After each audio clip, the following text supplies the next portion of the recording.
Hi friends, welcome to my YouTube channel. ఈ వీడియోలో మనం ఏన్షియంట్ ఇండియాలోని ఇంపార్టెంట్ బిట్స్ గురించి డిస్కషన్ చేసుకుందాం. ఈ వీడియోకి సంబంధించిన పార్ట్ 1 లింక్ కింద డిస్క్రిప్షన్లో ప్రొవైడ్ చేస్తాను, చూడండి. And let's get into the video.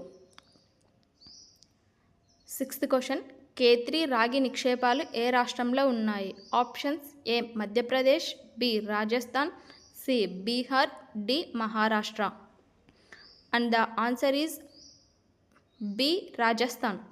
And 7th question is, ఏ యుగంలో కుండ పాత్రలపైన రంగులు వేయడం ప్రారంభమైంది? ఆప్షన్స్: ఏ నవీన శిలాయుగం, బి తామ్ర శిలాయుగం, సి మధ్య శిలాయుగం, డి ప్రాచీన శిలాయుగం. And the answer is B తామ్ర శిలాయుగం. 8th క్వశ్చన్ ఈజ్, తామ్ర శిలాయుగానికి సంబంధించి ఈ క్రింది వాక్యాలలో సరికానిది గుర్తించండి.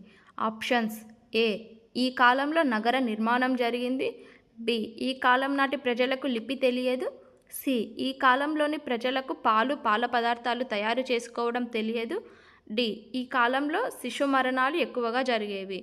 అండ్ ద ఆన్సర్ ఈజ్ ఈ కాలంలో నగర నిర్మాణం జరిగింది. ఈ ఆన్సర్ అనేది ఇచ్చిన 4 ఆప్షన్స్లలో wrong answer. And 9th question is, మెహర్గర్కు సంబంధించి వాస్తవం కానిది ఏది? ఆప్షన్స్: ఏ ప్రపంచంలోనే తొలిసారిగా వీరు గోధుమలు పండించారు, బి భారతదేశంలోని తొలి కుమ్మరి చక్రం ఇక్కడ బయటపడింది, సి ప్రపంచంలోని తొలిసారిగా పత్తి పండించారు, డి భారతదేశంలోని క్రీస్తుపూర్వం 7000కు చెందిన ఏకైక నవీన శిలాయుగ ప్రాంతం. అండ్ ద ఆన్సర్ ఈజ్ ప్రపంచంలోనే తొలిసారిగా వీరు గోధుమలు పండించారు. మెహర్గర్ ప్రజలు ప్రపంచంలోనే తొలిసారిగా పత్తి పండించారు, గోధుమలు పండించలేదు.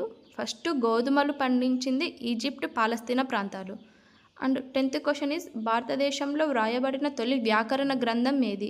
Options: A Mahabhashya, B Ashtadhyayi, C Katantra Vyakaranam, D Kridabhiramam. And the answer is B Ashtadhyayi. Please like, share and subscribe to my channel. Thank you.